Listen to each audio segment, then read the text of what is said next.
minutes. Yesterday, a group of about 30 of us, including 10 members of Congress, decided we'd had enough of this administration policy to scar children for life by taking them away from their parents when they turned themselves in to American authorities and asked for asylum.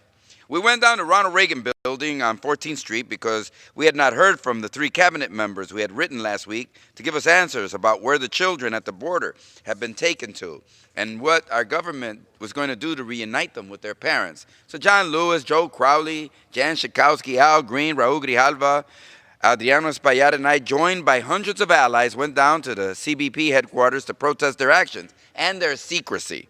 And when we blocked the entrance to the building, ironically, a building named for the man who gave the famous Shining City on the Hill speech, who spoke so eloquently about immigrants and was no fan of walls. Yes, we blocked the entrance to the Ronald Reagan Building, but the Border Patrol did not arrest us.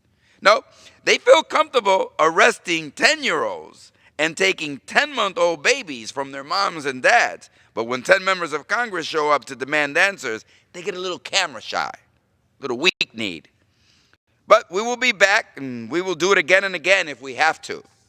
Right now, today, there are people who lawfully enter the United States and ask for asylum under our laws and international law, and then they're taken straight to jail to await federal prosecution.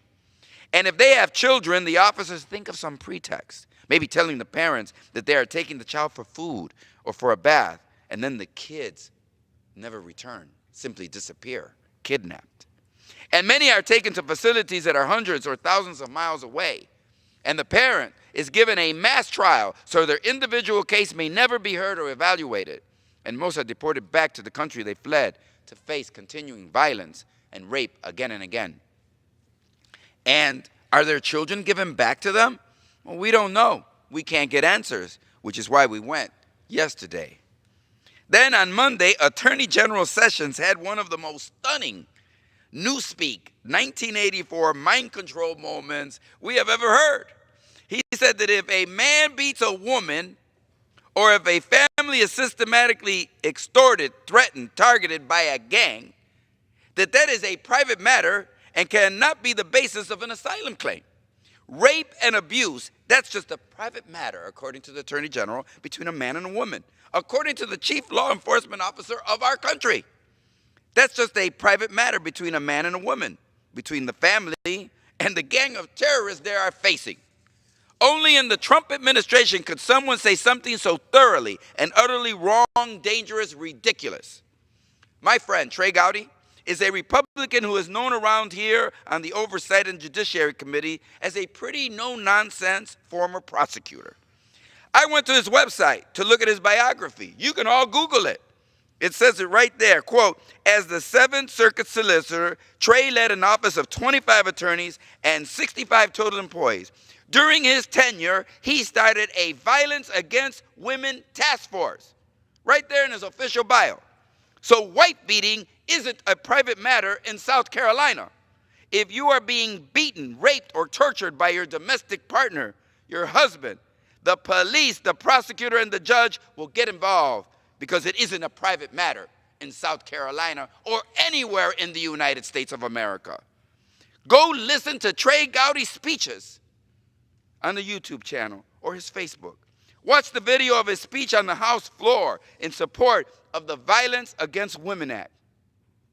Trey Gowdy will move you to tears, no matter what your political party or ideological persuasion. But according to the Attorney General, it's a private matter between a man and a woman.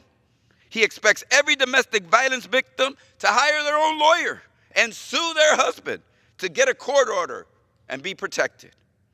We have a prosecutor for domestic violence in Cook County and probably every county in the United States of America. This is a matter of public health, law enforcement, and come on. This is a matter of good men and women living by a moral code that says we should help those in danger when the weak are being preyed upon by the strong. But apparently not to our Attorney General or President. To them, those are private matters. That is just wrong. Sleeping with an adult film star and then paying thousands of dollars to keep it quiet, that's a private matter to be worked out between private attorneys. Fleeing death and violence and rape and torture. That's a public matter, and our leaders should know better. The chair recognizes